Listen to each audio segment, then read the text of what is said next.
안녕하십니까? 잘 지내셨어요? 네. 저는 하나님의 은혜 가운데 CIS 지부장 수양에 잘 섬기고 또 지부 신방에서 성도사님들 잘 섬기고 건강하게 잘 들어왔습니다. 오늘 말씀 제목은 나를 여호와인 줄 알리라입니다. 말씀은 7장 8절부터 11장 10절입니다. 요절 9장 14절을 보겠습니다. 읽겠습니다. 9장 14절.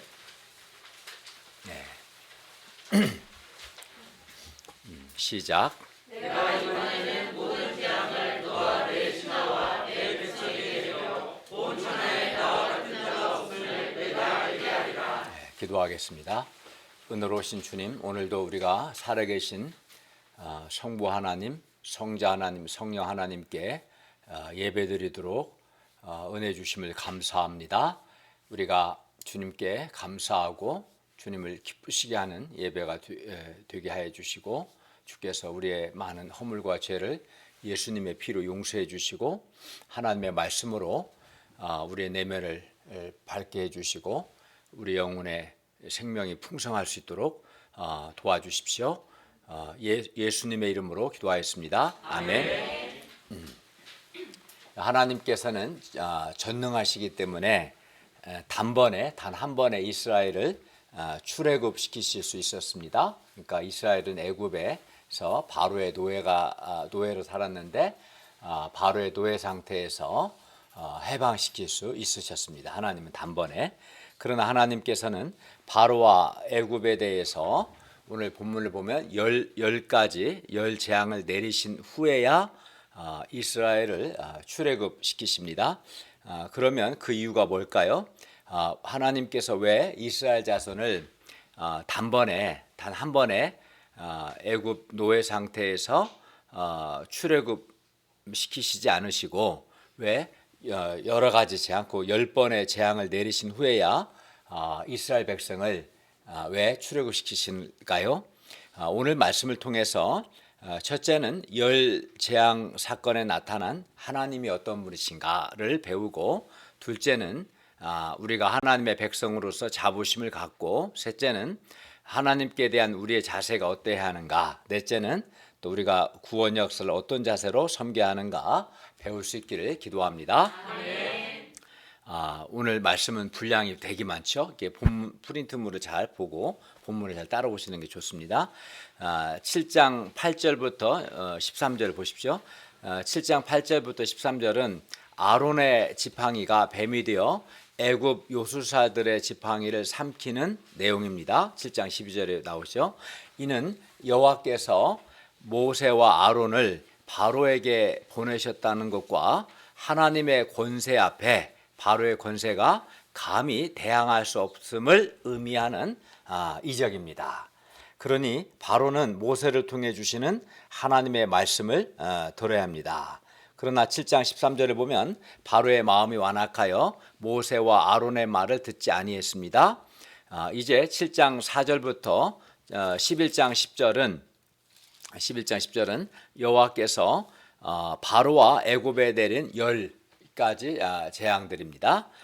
첫째 재앙은 7장 14절부터 25절로 나일강과 애굽의 물들과 강들과 운하와 못과 모든 호수와 애굽 온 땅과 나무 그릇과 돌그릇 안에 있는 물이, 한마디로 물이 피가 되는 재앙입니다. 애굽은 나일강을 신격화하여 하피 신으로 숭배했고, 강이 범람할 때는 위대한 신 오시리스가 그의 영광을 드러내는 것으로 간주했습니다. 그러니까 나일강을 신으로 섬긴 거죠. 나일강은 애굽의 식수뿐만 아니라 농사를 짓는 원천이었습니다.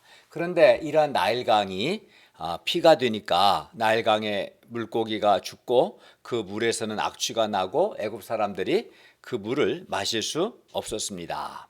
여호와 하나님은 이렇게 물이 피가 되는 이 이적을 통해서 바로가 17절을 보면 여호와를 알고, 또 7장 16절을 보면 내 백성을 보내라는 여호와의 말씀을 듣기 원하셨습니다. 하나님께서 반복해서 하시는 말씀은 내 백성을 보내라, 그들이 나를 섬길 것이다 이렇게 말씀한 거죠. 그러나 애굽 7장 22절을 보시면 애굽 요술사들도 자기들의 요술로 나일강을 피가 되게 하자 바로의 마음이 완악하여 여호와의 말씀을 듣지 않았습니다. 이제 둘째 재앙은 8장 1절부터 15절로 무슨 재앙입니까? 개구리 재앙이죠.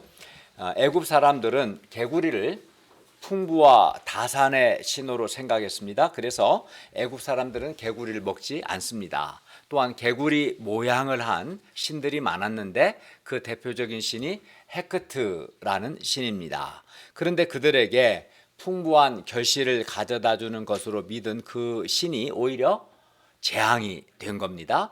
개구리들이 나일강에서 무수히 올라와서 바로의 궁과 그의 침실과 그의 침상위와 그의 신하의 집과 그의 백성과 그의 그 화덕과 심지어 떡반주 그릇에 들어갑니다. 애굽 사람들은 개구리로 인해서 도저히 정상적인 생활을 할 수 없게 된 겁니다.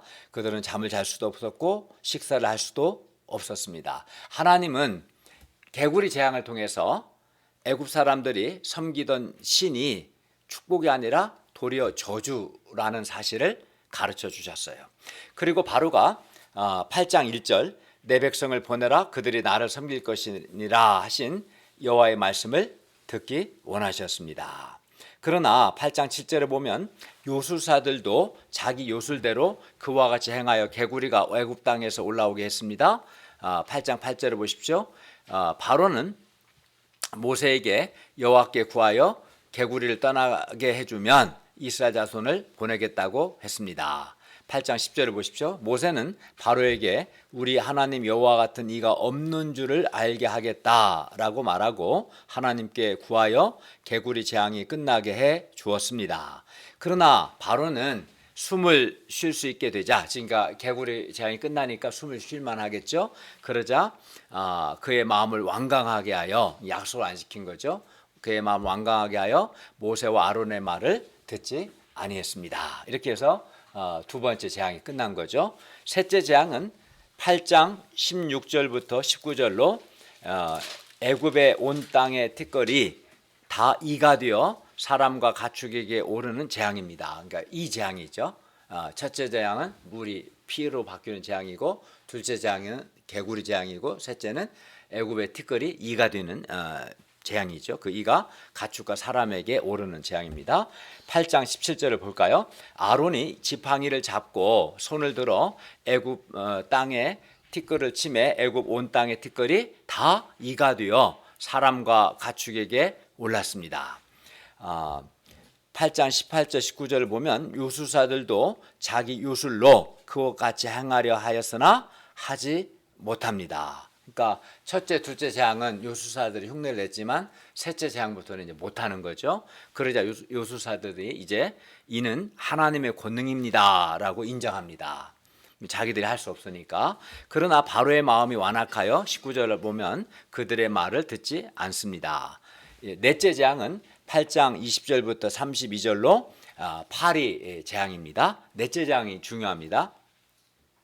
애굽 사람의 집집에 파리떼가 가득하게 되었습니다. 8장 22절을 보시면, 그런데 파리 재앙의 특징은 여호와 하나님께서 이스라엘 자손이 거주하는 고센 땅을 구별하여 그곳에는 파리가 없게 하셨다는 것입니다. 그러니까 넷째 재앙부터는 하나님께서 애굽 지역 안에서도 이스라엘 자손이 거하는 고센 지역과 다른 지역을, 그러니까 한마디로 이스라엘 자손과 애굽 사람들을 이제 구별하기 시작한다는 점에서 중요한 특징입니다.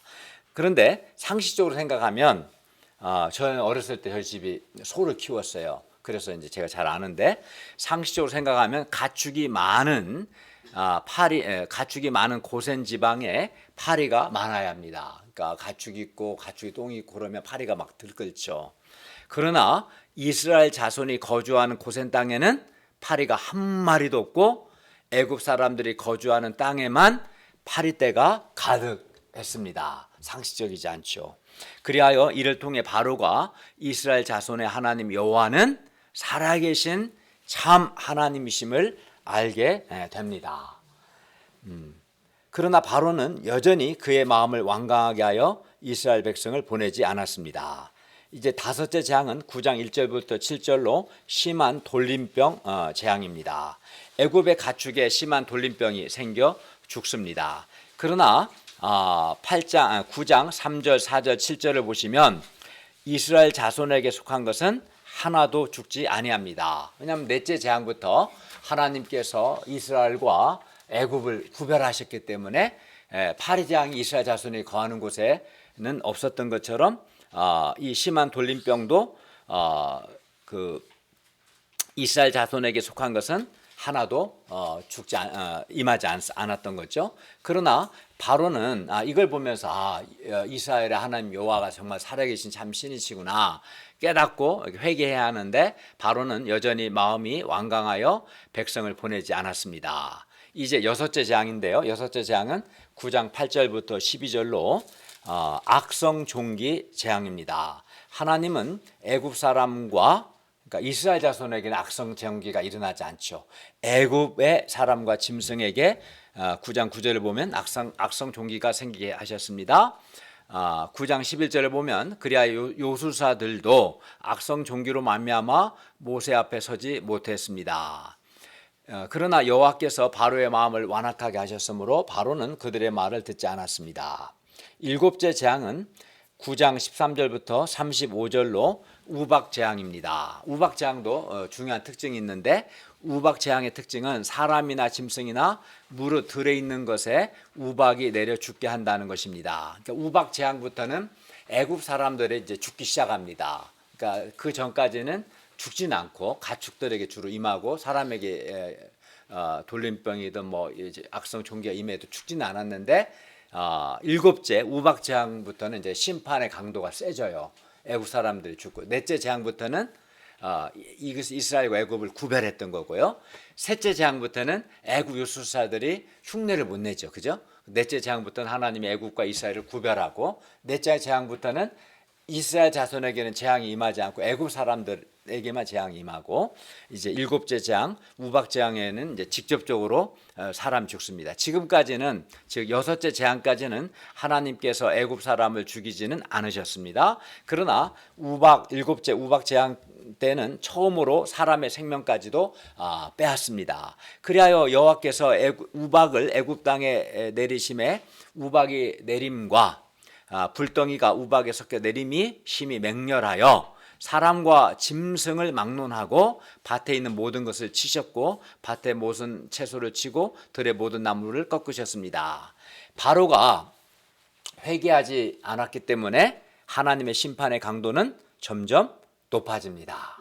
우박 재앙의 또 다른 특징은 9장 20절을 보시면 바로의 신하 중에 여호와의 말씀을 두려워하는 자들은 그 종들과 가축을 집으로 피하여 들임으로 살았다는 것입니다. 그러니까 우박 재앙의 경고를 듣고 들에 놔두지 않고 집으로 피하여 들은 애굽 사람들은 바로의 신하들은 살았죠.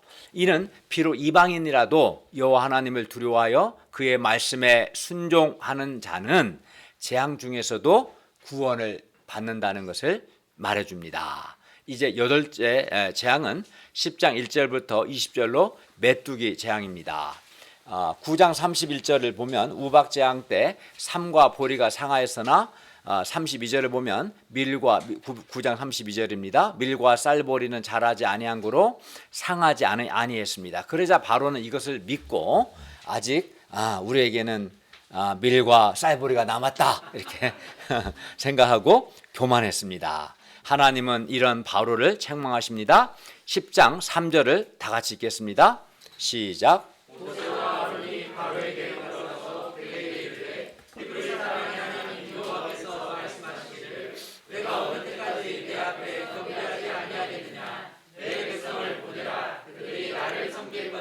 예, 네가 어느 때까지 내 앞에 겸비하지 아니하겠느냐 책망하십니다. 10장 7절을 보면 바로의 신하들도 이제는 제발 이스라엘 자손을 보내라고 바로에게 권합니다.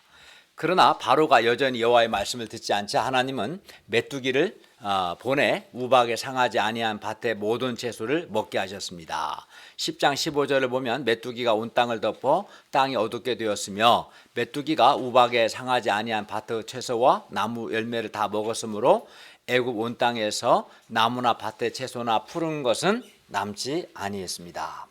이제 아홉째 재앙은 10장 21절에서 29절로 캄캄한 흑암이 3일 동안 애굽 땅 위에 있었습니다. 10장 23절을 보십시오. 그러나 이스라엘 자손이 거주하는 곳에는 빛이 있었습니다. 그러니까 넷째 장부터는 하나님이 이스라엘 거하는 지역과 애굽 사람이 거하는 지역을 구별하신 거죠. 이건 이제 상식적으로 있을 수 없는 거죠. 그렇기 때문에 이거는 여호와 하나님이 하신 거죠. 그리고 이것은 여호와 하나님이 정말 살아계신 참 하나님이심을 말해주는 이적인 거죠. 하나님은 이를 통해서 이 흑암 재앙을 통해 애굽의 태양신, 애굽은 이제 태양을 라라는 신호로 섬겼어요. 태양신 라와 태양의 여신을 세케트라고 섬겼는데 태양신 라와 태양의 여신 세케트를 심판하신 거죠. 그 하나님께서 여호와 하나님만이 그리고 여호와 하나님만이 살아계신 참 하나님이심을 나타내셨습니다. 열째 재앙은 11장 1절부터 10절로 장자 재앙으로 애굽 땅에 있는 모든 처음 난 것은 왕 위에 앉은 바로의 장자로부터 맷돌 뒤에 있는 몸종의 장자와 모든 가축의 처음 난 것까지 다 죽습니다. 이제 그 구체적인 내용은 이제 다음 시간에 우리가 보게 될 겁니다. 애굽 사람들은 나일강의 신은 뭐냐면 이제 하피 이시스 크눔이라는 신이 나일강을 신으로 섬겼고요. 가축을 돌보는 신은 아피스, 무네비스, 하도르라는 신이었고 애굽 사람들 이렇게 섬겼다는 거죠. 대기를 관장하는 신은 수였고 의료의 신은 이모템 들어보셨죠? 이모텟이라는 신을 섬겼고요. 메뚜기를 막는 신이 세라피아였는데 세라피아 신을 섬겼고 태양신이 라였는데 이렇게 애굽 사람들은 여러 신들을 섬겼기 때문에 첫째 재앙부터 열째 재앙까지 모든 재앙이 다 애굽의 신들의 심판과 관련이 있었습니다. 12장 12절 하반절을 보면 이거는 이제 프린트물이 없어요. 다음 주에 하게 됩니다. 12장 12절 하반절을 보시면 여호와 하나님은 애굽의 모든 신을 내가 심판하리라라고 말씀하십니다. 그렇기 때문에 이 열 가지 재앙은 단순히 자연적인 재앙이 아니라 여호와의 말씀을 듣지 않는 바로와 애굽 사람들이 의지해온 애굽의 신들, 그러니까 바로와 애굽의 신들에 대한 하나님의 심판이었던 것입니다. 이상 10가지 재앙을 통해서 우리가 몇 가지 진리를 배우게 됩니다. 첫째는 여호와 하나님은 자기 백성을 구별하십니다. 하나님께서는 넷째 파리 재앙부터 이스라엘 자손을 애굽 사람으로부터 구별하셨어요. 그래서 8장 22절을 아까 보셨는데 파리 재앙이 이스라엘 자손이 거주하는 고센 땅에는 없었습니다. 이게 불가능한데 하나님이 하신 거죠. 그렇게 또 9장 6절을 보면 이스라엘 자손의 가축은 하나도 심한 돌림병으로 죽지 않았습니다. 그러니까 만약에 이제 코로나 있다면 막 흑석동에만 하나님 백성이 산다면 대한민국 전체 다 코로나 걸린 흑석동은 안 걸리는 건 똑같은 거예요. 있을 수 없는 일이죠. 이는 여호와께서 하셨다는 뜻이겠죠. 이 외에도 악성 종기, 우박재앙, 또 메뚜기, 흑암 이것이 이 재앙이 이스라엘 자손이 거주하는 고센 지방에는 없었어요. 넷째 재앙부터 열째 재앙까지. 이는 열 가지 재앙이 우연히 일어난 것이 아니라 여호와 하나님으로 말미암았고 여호와 하나님께서 자기 백성을 구별하셨음을 의미합니다. 그러면 하나님께서 왜 이렇게 자기 백성 이스라엘과 애굽 백성을 구별하셨을까요? 이스라엘 백성들은 우상 숭배의 땅 애굽에 지난 400여 년 동안 거하면서 자신도 모르게 애굽 사람들과 애굽 신들의 영향을 많이 받았을 겁니다. 아마 그들은 바로의 노예였기 때문에 애굽 백성을 부러워하고 자신들이 여호와 하나님의 백성인 것을 부끄러워했을 겁니다. 자기들의 신분이 노예했기 때문에. 그들은 당시 선진국 애굽의 신들을 부러워하고 자기들이 믿은 여호와 하나님을 부끄러워하며 여호와를 열등한 신으로 생각했을 것입니다. 하나님은 이러한 그들에게 열 재앙을 통해서 애굽 사람들이 의지한 애굽의 신들은 모두 헛것이며 한마디로 사람이 만든 우상에 불과하고 그들이 믿는 여호와 하나님만이 정말 살아계신 참 하나님이심을 보여주셨습니다. 열 재앙을 통해서 애굽의 신들을 심판하신 거죠. 네. 그리고 여호와만이 살아계신 정말 살아계시고 참 하나님이심을 나타내신 거죠. 그래서 이제 넷째 재앙부터는 구별하신 거예요. 이스라엘과 애굽 사람들을. 뿐만 아니라 이스라엘이 여호와 하나님의 백성으로서 이제 자부심과 긍지를 갖게 하셨습니다. 그 이스라엘 백성들은 넷째 재앙부터 하나님께서 자기들과 애굽 사람들을 구별하셔서 재앙이 애굽 사람들에게만 임하고 하나님 백성 자기들에게 임하지 않는 것을 통해서 하나님의 백성으로서 자부심과 긍지가 생겼을 겁니다. 그리하여 적어도 넷째 재앙부터는 이제 반대로 애굽 사람들이 이스라엘 사람들을 부러워했을 겁니다. 왜냐하면 넷째 재앙부터는 이스라엘 사람들에게는 아무 재앙이 일어나지 않으니까요. 마찬가지로 마지막 하나님의 심판의 때에도 하나님을 믿지 않는 사람들은 하나님을 믿는 우리 신자들을 매우 부러워할 것입니다. 왜 그러겠어요?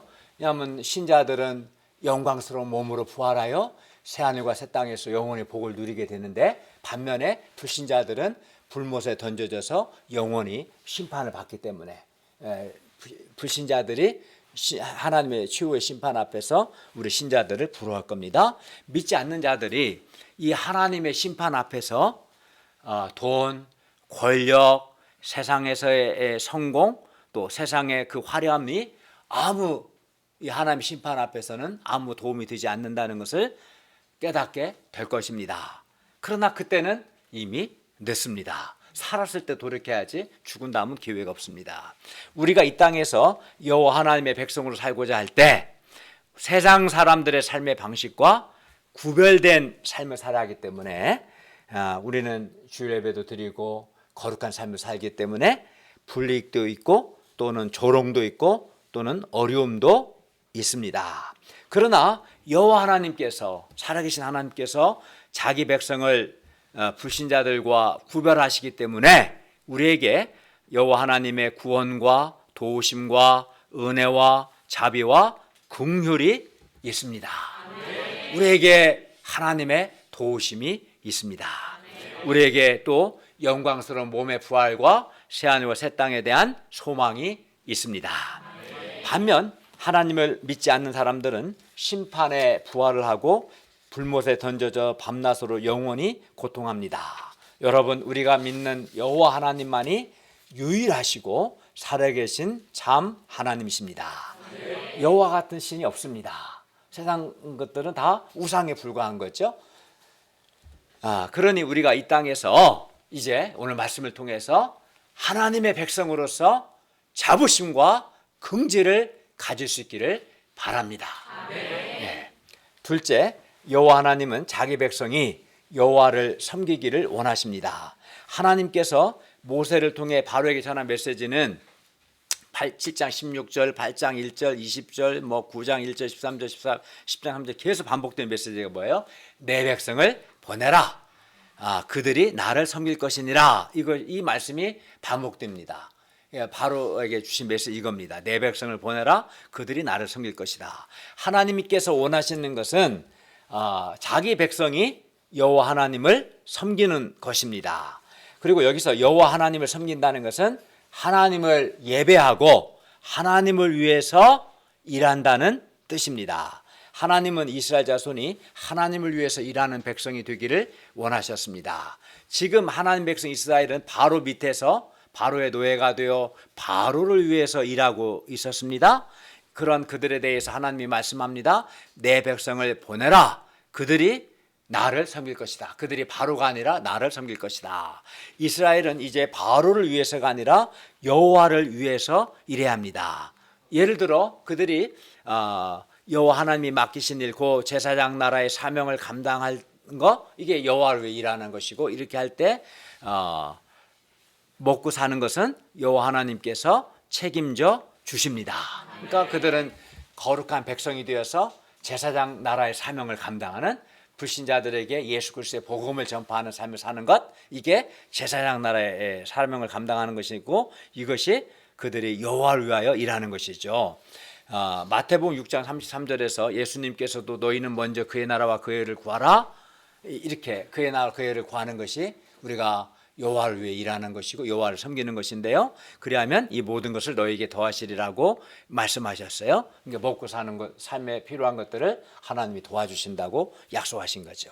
이처럼 우리가 구원의 은혜에 감사하여 자원하는 마음과 기쁨으로 여호와를 섬기는 것, 여호와 하나님을 예배하고 하나님을 위하여 일하는 것, 이것이 성경이 말씀하는 하나님을 섬기는 것이고 진정한 구원입니다. 그러니까 사람들이 잘못 알고 있는 거예요. 바로의 노예 상태에서 벗어나는 것만 구원이 아니라 그건 구원이 아닙니다. 벗어나는 목적이 나를 섬기라, 하나님을 섬기는 거예요. 그러니까 하나님을 예배하지 않고 하나님을 섬기지 않는다면 그 사람은 구원받은 것이 아닌 것이죠. 그러면 우리가 구원받은 여호와 하나님의 백성답게 기쁨과 감사로 하나님을 예배하고 하나님을 위해 일하는 삶을 살 수 있기를 기도합니다. 셋째, 하나님은 열재앙을 통해 온 천하에 여호와를 알리고자 하셨습니다.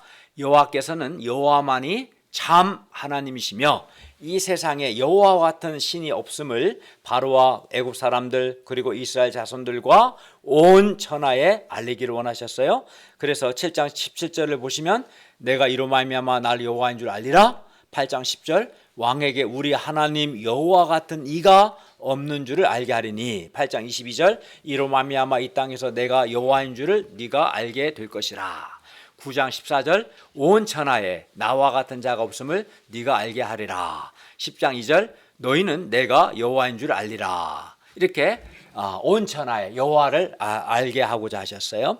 그리고 열재앙을 통해 이스라엘의 여호와만이, 여호와를 알게 한다는 것은 이스라엘의 하나님 여호와만이 살아계신 참 하나님이시다는 것, 여호와 같은 신이 없다는 것. 사람들이 신으로 섬기는 것들은 다 우상에 불과하고 이스라엘 하나님 여호와만이 창조주 하나님이시고 살아계신 참 하나님이시다라는 것이 잘 드러났습니다. 열재앙 사건은 이스라엘 하나님 여호와와 애굽의 여러 신들과의 전쟁이었습니다. 그 전쟁은 수적으로 보면 이스라엘 하나님 여호와가 불리했어요. 여호와 하나님은 혼자였고 애굽의 신들은 다수였습니다. 그러나 혼자이신 여호와께서 오히려 애굽의 다수인 애굽의 신들을 이겼습니다. 재앙이 계속되자 애굽의 요술사들도 이스라엘 하나님 여호와가 참 신이심을 인정했어요. 때로는 바로도 하나님 앞에서 자기 죄를 인정했습니다. 하나님은 여러 재앙들을 통해서 애굽의 신들은 모두 사람이 만든 우상에 불과하고 여호와께서 자연과 인간의 생명을 주관하시는 창조주이시며 전능하신 하나님이심을 나타내셨습니다. 또 하나님은 넷째 재앙부터 넷째 파리 재앙부터는 이스라엘 자손과 애굽 사람들을 구별하심으로 이스라엘 자손의 하나님 여호와만이 정말 살아계신 하나님이심을 더욱 분명하게 보여주셨습니다. 하나님은 이 재앙들을 통해서 애굽 사람들이 온 천하에 여호와만이 유일하신 참 하나님이심을 깨닫기를 원하셨어요. 또한 이스라엘 백성들 역시 여호와만이 유일하신 참 하나님이심을 깨닫기를 원하셨습니다. 나를 여호와인 줄 알리라. 여호와는 열 재앙을 통해서 그의 이름과 그의 영광을 나타내셨어요. 우상들을 심판하시면서 여호와만이 세상을 창조하신 살아계시고 참 하나님이심을 나타내신 거죠. 그걸 나타내시기 위해서 애굽 신들 심판할 뿐만 아니라 넷째 재앙부터는 자기 백성과 애굽 사람들을 구별하신 거죠. 처음에 모세는 구원 역사, 즉 출애굽 역사가 단번에 이루어질 것으로 기대했을 겁니다. 그런데 구원 역사가 쉽게 일어나지 않자 실망이 컸을 겁니다. 바로가 말을 안 듣고 마음을 완악하게 하니까 얼마나 실망이 컸겠습니까? 여러 재앙에도 불구하고 바로가 계속해서 완악하게 나왔을 때 과연 이 구원 역사가 일어날 수 있을까? 구원 역사에 대한 회의도 또 불신도 들었을 겁니다. 또 하나님을 원망도 했을 겁니다. 그러나 모세는 나를 여호와인 줄 알리라 하신 말씀을 통해서 여호와께서 여호와 하나님만이 살아계신 참 하나님이심을 드러내기 원하신다는 것을 이제 알게 되었습니다.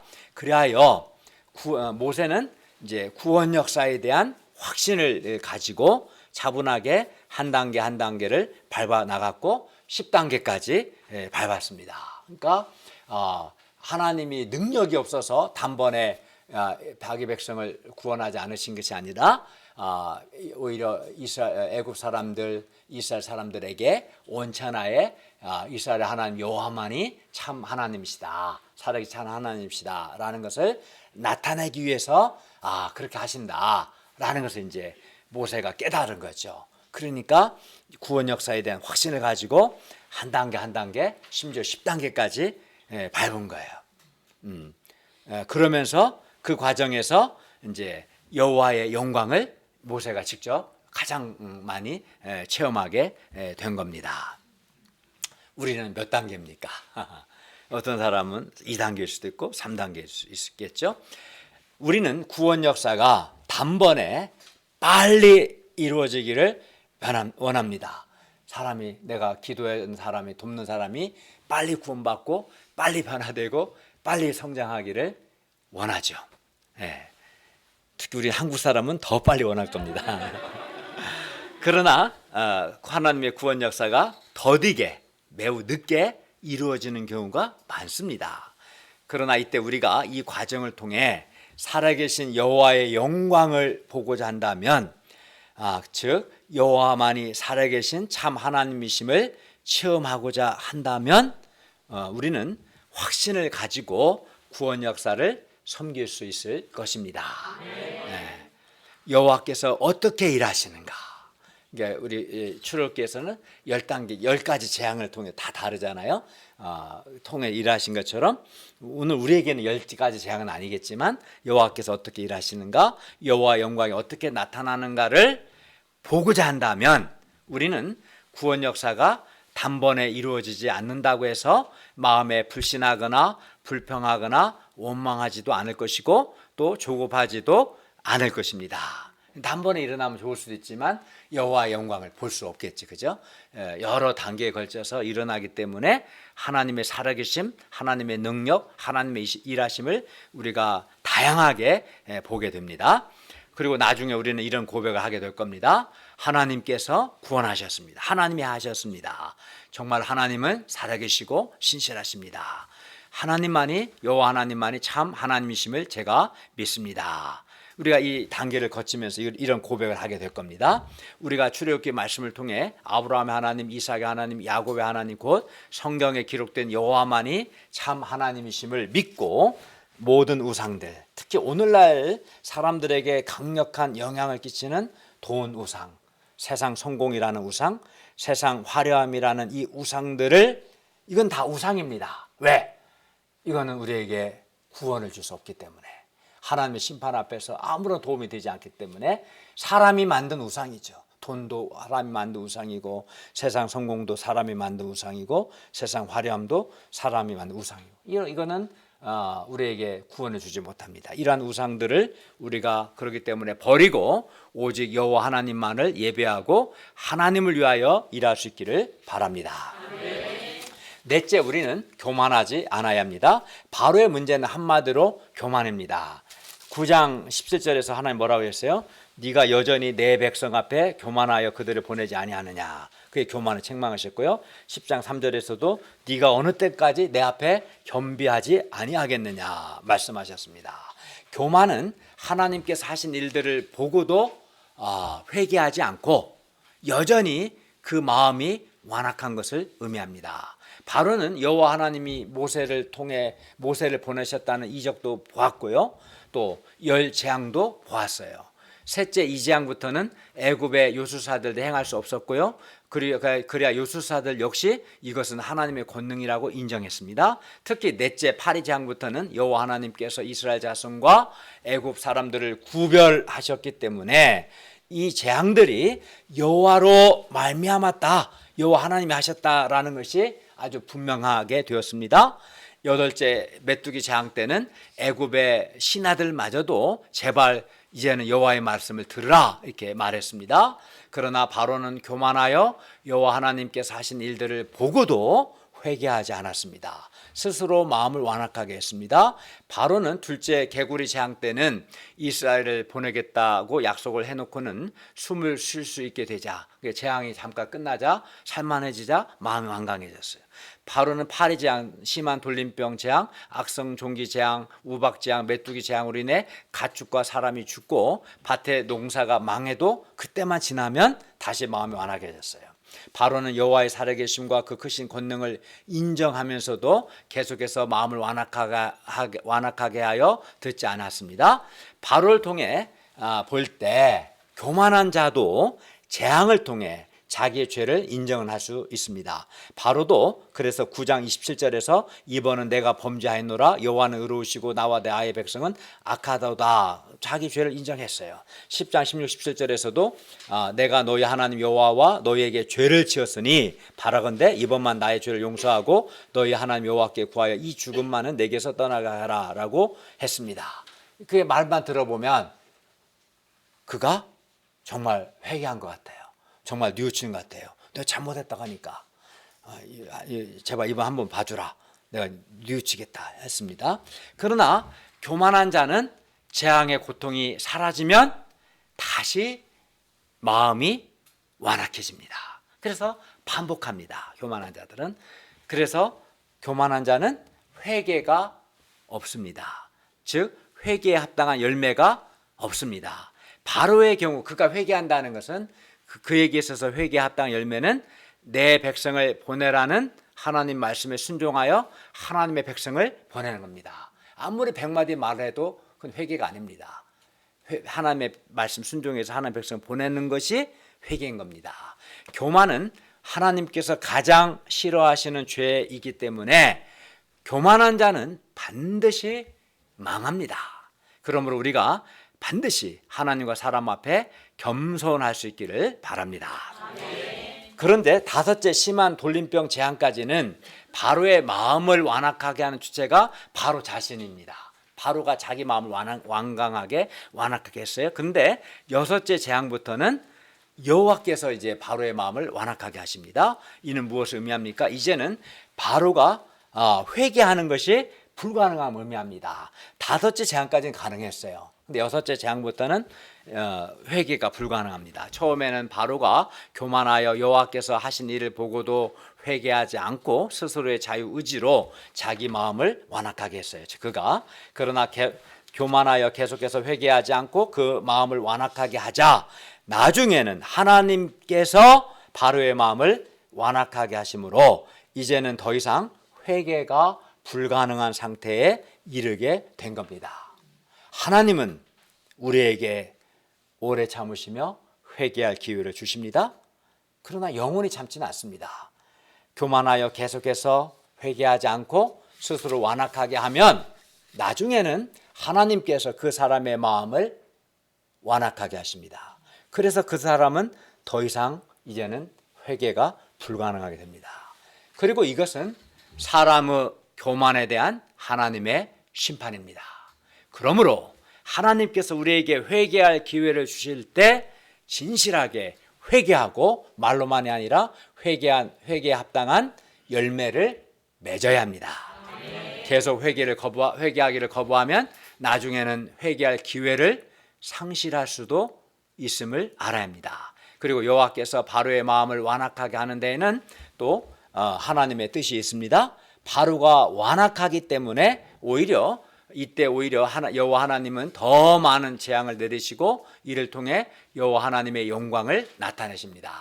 물론 여호와께서 바로의 마음을 완악하게 하실 때 우리 바로의 자유 의지를 존중하는 방식으로 일하시기 때문에 이게 무슨 말이냐면 이는 바로가 자기는 자기 마음을 완악하게 하고 싶지 않은데 하나님께서 바로의 마음을 완악하게 하신다라는 것이 아닙니다.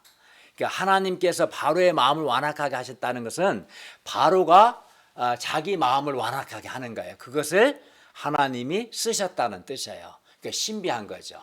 그러니까 하나님이 바로의 마음을 완악하게 했다는 것이 바로는 완악하게 할 의사가 없는데 하나님이 바로의 마음을 완악하게 하셨다 이게 아니라 바로가 자기 마음을 교만하게 완악하게 하는 거죠. 계속해서 그 마음을 하나님이 사용하셔서 바로를 완악하게 하시는 겁니다. 그러니까 참 신비한 거죠.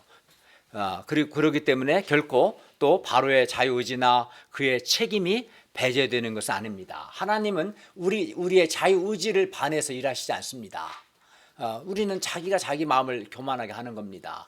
그리고 하나님은 반복해서 회개할 기회를 주십니다. 그러나 그가 회개하기 거부하면 그때부터는 하나님이 그의 교만한 마음을 쓰셔서 그의 마음을 교만하게 하시고 그러면 더 이상 회개가 불가능한 지경이 되는 겁니다.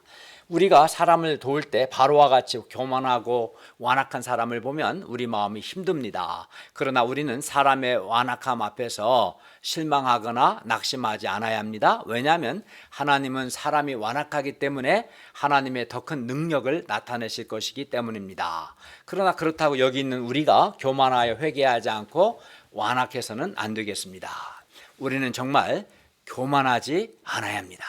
왜냐하면 우리가 교만하여 하나님께서 하신 일을 보고도 회개치 않고 마음을 완악하게 하면 나중에는 하나님께서 우리를 완악하게 하심으로 회개할 기회마저도 없어지게 되기 때문입니다. 그리고 이는 정말 두려운 일입니다. 회개할 기회를 상실하면 정말 두려운 것입니다. 그리고 교만한 자는 반드시 망합니다. 다섯째, 우리는 구원 역사를 모세와 같이 절대적인 자세로 섬겨야 합니다. 바로는 임기응변에 능하고 타협의 명수였어요. 8장 25절에서는 너희는 가서 이 땅에서 애굽을 떠날 필요는 없고 이 땅 애굽에서 너희 하나님께 제사를 보내드리라. 하나님은 그게 아닙니다. 내 백성을 보내라. 애굽에서 떠나게 하라. 광야에서 나를 섬길 것이라 말씀하셨는데 바로는 너희는 굳이 갈 필요는 없고 이 땅에서 너희 하나님 여호와를 섬겨라. 하나님께 제사하라 했고 8장 28절에서는 거부하니까 너희가 너희 하나님 여호와께서 제사를 드릴 것이나 너무 멀리 가지 마라. 멀리 가지 마라. 안 가면 좋고 꼭 가야 한다면 근처 가까이 가라. 또한 10장 11절에서는 너희 장정만 가서 여호와를 섬기라. 그러니까 여자들이나 어린아이는 가지 마라. 이렇게. 그 10장 24절에서는 너희는 가서 여호와를 섬기되 너희 양과 소는 머물러 두고 사람은 가되 가축은 가면 안 된다. 이렇게 했습니다. 바로는 할 수만 있으면 아주 지독할 만큼 하나님의 백성을 보내지 않고자 했어요. 버틸 수 있는 데까지 최대한 버티고자 했습니다. 또 타협을 통해서 이스라엘 백성들이 100% 출애굽 애굽에서 나가지 못하게 방해했습니다.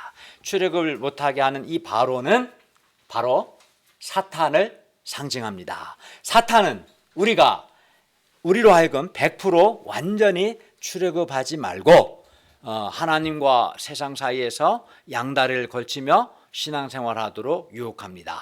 사탄은 우리가 출애굽하여 하나님 섬기는 것을 원하지 않기 때문에 끈질기게 우리로 세상과 타협하도록 유혹합니다.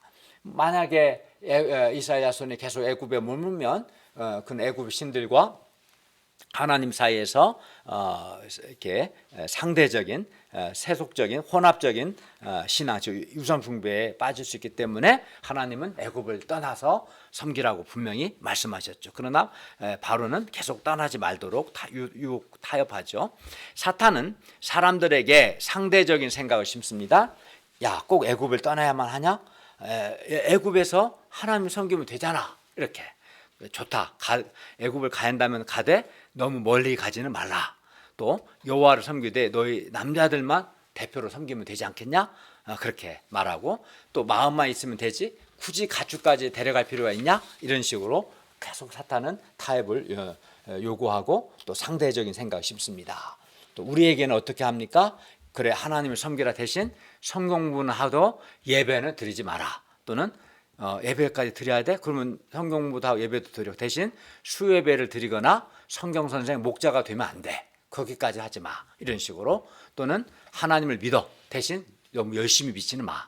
너무 깊이 믿으면 안 돼. 이런 식으로 타협을 요구합니다. 그러나 이런 것도 다 하나님의 말씀이 아니라 사탄의 타협 아니고 사탄이 심는 상대적인 생각입니다. 하나님 우리가 내 백성이 하나님을 섬기라. 하나님을 섬기길 원하고 우리가 하나님을 예배하고 하나님을 위해서 일하기를 원하십니다. 우리가 조금이라도 사탄과 타협하는 것은 결코 하나님의 뜻이 아닙니다. 그리고 우리가 사탄과 타협하면 온전한 출애굽 역사, 구원 역사가 불가능합니다. 우리가 하나님을 섬기려면 100% 완전히 출애굽해야 합니다. 그런데 모세는 절대적인 자세로 하나님의 구원 역사를 섬겼습니다. 모세는 바로와 결코 타협하지 않았습니다. 사탄과 타협하지 않았습니다. 모세는 아주 단호했습니다. 예를 들어 8장 25절에서 바로가 이 땅에서 하나님께 제사를 드리라고 했을 때 모세는 8장 26절에서 그리함은 부당합니다. 분명하게 말했습니다. 10장 11절에서 바로가 장정만 가서 여호와를 섬기라고 했을 때 바로의 제안을 거부했습니다. 10장 24절에서 너희는 가서 여호와를 섬기되 너희 양과 소는 머물러 두고 너희 어린 것들은 너희와 함께 가라고 했을 때 모세는 10장 26절에서 우리의 가축도 우리와 함께 가고 한 마리도 남길 수 없습니다 라고 아주 단호하게 말했습니다. 모세도 피곤했을 겁니다. 그 완악한 바로를 상대하는 것이 좀 적당히 타협해서 빨리 좀 끝내면 안 될까? 이런 유혹이 왜 없었겠어요. 그러나 모세는 그렇게 하지 않았습니다. 모세가 이렇게 바로와 타협하지 않고 절대적인 자세로 하나님의 말씀을 전했을 때 모세를 통해 출애굽이라는 놀라운 구원 역사가 일어났습니다. 무엇보다 이 과정을 통해 모세가 타협하지 않고 절대적으로 했기 때문에 이 과정을 통해서 여호와만이 살아계신 참 하나님이심을 드러났습니다. 모세 자신도 하나님을 체험했습니다. 11장 3절을 보면 하나님은 모세로 애굽 땅에 있는 바로의 신하와 백성의 눈에 아주 위대하게 보이게 하셨습니다. 그러므로 우리도 모세와 같이 사탄의 세력과 타협하지 않고 절대적인 자세로 하나님의 구원 역사를 섬길 수 있기를 바랍니다. 그리하여 우리도 여호와만이 정말 살아계신 하나님이심을 체험하고 하나님의 구원을 경험하고 하나님의 영광을 볼 수 있기를 기도합니다. 하나님이 우리를 구원하신 목적은 우리가 하나님을 섬기는 겁니다. 하나님을 섬긴다는 것은 절대적인 자세로 하나님을 예배하는 것이고 우리가 하나님을 위하여 일하는 삶을 사는 것입니다. 결론입니다. 열재앙을 통해 우리는 여호와만이 살아계신 참 하나님이심을 배웠습니다. 그러면 우리가 여호와 하나님의 백성인 것에 대해서 감사하고 또 자부심을 갖고 여호와 하나님을 절대적인 자세로 예배하고 하나님을 위하여 일할 수 있기를 바랍니다. 그리고 바로와 같이 교만하지 않기를 기도합니다. 우리가 지치거나 낙심하거나 부정적인 생각하지 않고 모세와 같이 하나님의 말씀에 절대적으로 순종함으로 우리가 살아계신 하나님을 경험하고 또 중앙대 숙대 캠퍼스 구원 역사에서 믿음의 승리를 할 수 있기를 기도합니다. 기도하겠습니다.